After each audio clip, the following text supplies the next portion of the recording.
Hey everybody, a happy Sunday. I hope that wherever you are and whatever you are doing, you are safe, you are well, and you are with someone you care about who also cares about you. Check out the tree behind me. Doesn't it look pretty? This is the cherry tree, and the apple tree behind it is also going through some autumnal changes across the street. There are some wonderful colours that are, really coming to their prime right now. It feels like autumn was a little bit later this year, but we are now officially into November, which is really hard to believe, but we are. And that means that my parsnips are just about probably to get their first frost. Now, I'm filming this a few days before this goes out. We've had lots and lots of rain this week. These are the remaining parsnips that we have in our little area here. So I've got rid of most of the parsnips here in the middle. But if you look down here, you can see that these parsnips are massive. So that's the edge of it, and then it goes out to there. So we have many big parsnip things to make: parsnip fritters, parsnip roast parsnips, and we can use them in stews and all of that kind of stuff. And we have officially now used up all of our potatoes from our main crop. So I actually made some oven chips the other day, or oven fries. You'd call them home fries over here in America. Literally just wash a potato, chop it into nice big chip shapes, put a little bit of oil in a bag with some seasoning, shake it around a bit, and then put it on an air fryer sheet in the oven and air fry them. Very healthy that way, less problematic than the store-bought oven chips. They tend to have less oil and saturated fats in them. Just as tasty. They cook in about the same amount of time. And I'm really sad that all of the potatoes have gone. So we've had, I think May was when we started harvesting our potatoes, May, June. So all the way from there through to the end of October, roast potatoes, we've had mashed potatoes, boiled potatoes, new potatoes, potato scallops, chips, all kind of things. But it's not actually true when I said the end of the potatoes, because look, this is a volunteer potato that is just hanging around out here, and I'm going to leave it. Because at this time of year, while you might think that the potatoes are not going to survive and we might get a frost and that might be nasty, in the past, I've actually had a usable day or so's worth of potatoes from a second volunteer crop. Now, basically what happens is when you're done with the potatoes and you've harvested all the potatoes, sometimes there's a little tiny potato that gets left in the soil, and it desperately wants to live and wants to grow, and so it'll put a sprout up, and as long as it's warm enough, it will grow, and then you'll have a second batch of potatoes. Now, the same thing has happened right here. So whichever potatoes are in here have decided to grow. Now, there's a lot of thistles and stuff in here, so I don't know if they're going to actually have any success in growing or not, but we will see. Now, things in the garden this week have been very damp. It has been raining almost all week, and I've been watching the weather forecast with trepidation, because obviously I'm going to be coming back from my little break away by the time you watch this, and I didn't really want it to be raining the entire time I was gone.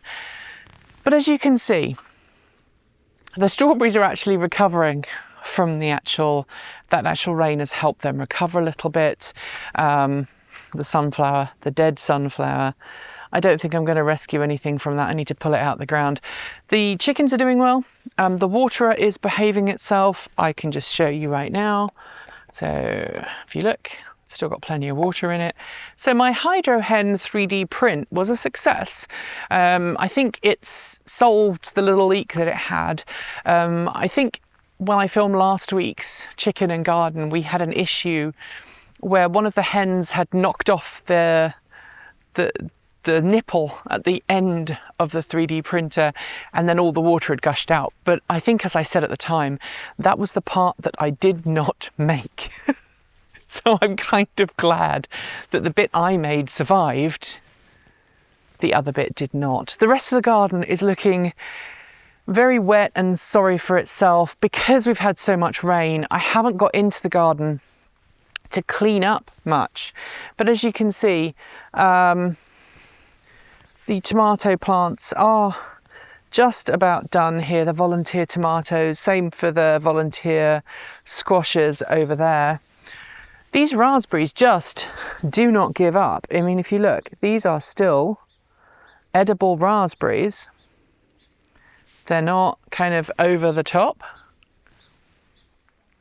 Oh wow, that's so sweet. So I might come through here. I'm filming this obviously before I go away.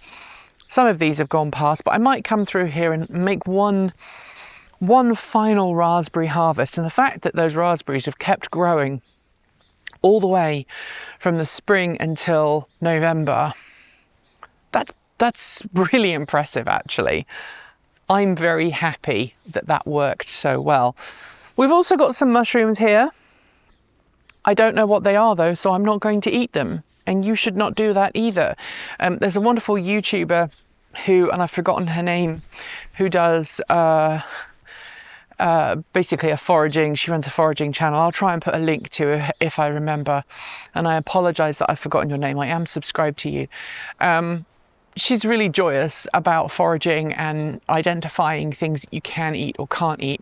But I always tend to play it safe when it comes to pumpkins because I don't want to make myself, not pumpkins, mushrooms, because I don't want to make the people I care about sick, and I don't want to become sick myself either.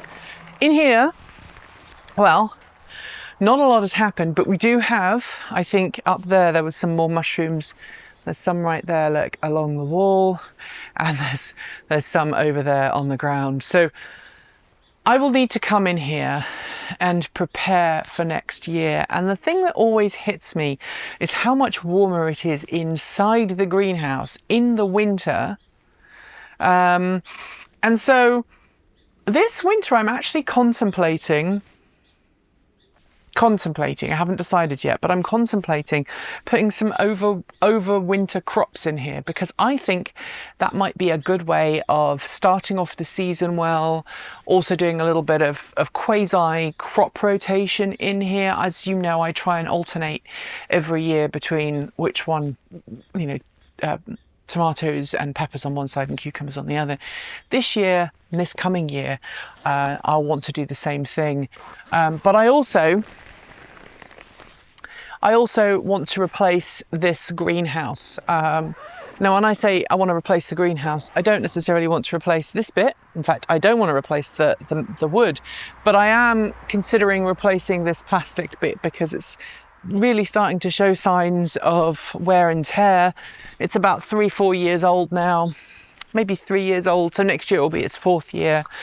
And it's not fed super well. So obviously with the intense heat of summer and also the UV damage from direct sunlight has caused it to get a little bit weak. And that has caused me to lose some of the pulls and the ties. And so replacing it with a new cover, while it's not ideal and it's not really what I want to do, I think that might be the only solution. Before I finish, I do want to highlight, because some of you said, do you have any mouse traps or do you have any rodent protection? And I do want to show this to you.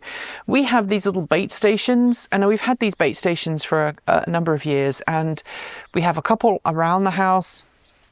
We have one there over by the chicken coop. I think there's one in the greenhouse. We have them in the various sheds and places around the property, and they're bait stations that the rodents go in and eat food from, and then they don't feel well, and then they generally disappear off into the woods and die. And we think what happened with the one that ended up in the floorboards was it found a hole into the crawl space after eating some of the bait, and then just died in there. And that's unfortunate. It ended up near a hot water pipe, And I think that's one of the reasons why it ended up stinking so badly. But I can smell, I can smell rodent presence, so I know when they're around. And unfortunately, this time of year, they all just want to come inside, and there's none in the house, none have got into the house. But we do have to just keep an eye and be vigilant, because it's quite common in the countryside. I mean, they sometimes get underneath the bonnets of the cars and the trucks. We just have to regularly check to make sure nobody has crawled up inside your air conditioning as well, because that has happened not to us, but to other friends I know, where they've gone and made a nest in the air filter. Not a great look. Anyway, I hope that the rest of your day goes well. I hope your week goes well, and welcome to November. Thanks for watching us today. You can connect with us on Patreon, Discord, Mastodon, Blue Sky, or through our website. Huge thanks to the amazing folks scrolling by right now. You are the reason we can stay independent and keep making content without corporate influence. Want to see your name listed here too? Support starts at just $1.50 a month, and you can even gift memberships. And of course, a massive welcome to our newest members: Robert Weeder, Uncoopavized, Tony Challenor, David Trobish, Chip Chandler, Tony M, Jesse Brooke, Graham Price, First, Cal Cly, 10 Lawn Gnomes, Pierre Simonson, Bow Family EV, Sean Instancy, Robert, Delut Fisk, Chow, Mark Williams, Kianala, Joseph Liebowitz, Ed Gauchi, Michael Benson, Felix Ramos, KS, SXBB, Scott Neblet, Gregory Alston, Ed Carmine, Anthony Van Lersel, Stephen Workman, James Erb, Neil Nelson, Devon Connor, Wilmer Golden, Greg Smith, Fluffy, Seb, Brian Perez, Anaya, Johnny Santos, John S. Garrett, Michael Anderson, Daniel Nelson, Brett Steer, Russell Morine, Tom Boyer, Frederick Gay, Christopher Dawes, Jamie, Ross Parker, Obi-Wan TX, Andrew Young, MTEIFKE, Kelly, Friend of TEN, LM, Jeff Vitor, Mark Larson, Scott Allenson, Javier Borja, Murray Lizuk, Ken Phillips, Lee, Joe White, Russell Cooper, Rule Howard, David McGurn, William Anderson, Vernon White, Brett Rinholm, Jonathan Quinton, Slime Elemental, R.D. Field, Tony Mark Luter, Scott Sexton, Mick Rhodes, John Riley, Alexander Ginsberg, Tom Bick, Ray Stockdale, David Reed, BH, JedTech, David, Tom Bolt E, Dennis, Jerry, Winston Smith, Craig, Michael Y2, Cameron Gary, Chris Bailey, and John Burnett. Thank you all for joining in the last month. You're helping us hit our goal of growing Patreon support by 20 to 40% this autumn. And what a list. Thank you again for being so amazing and joining up. Without you, we'd have struggled to fund our new microphones when the old ones died just last week. Prefer a one-off contribution? Well, we've got Ko-fi, Bitcoin, a PO box, our swag store, and even an Amazon affiliate link, so your money helps us, not Jeff Bezos. We post new videos every few days on the main channel, plus extras on Tea Take 2, and since YouTube comments aren't safe for us anymore, while they are open, the best way to chat is through Patreon, Mastodon, Blue Sky, or our website. If you want more, the mighty algorithm thinks you'll like this video, but we'd love you to check out this one. Be awesome, be kind, be intentional, and never forget to resist. Keep evolving!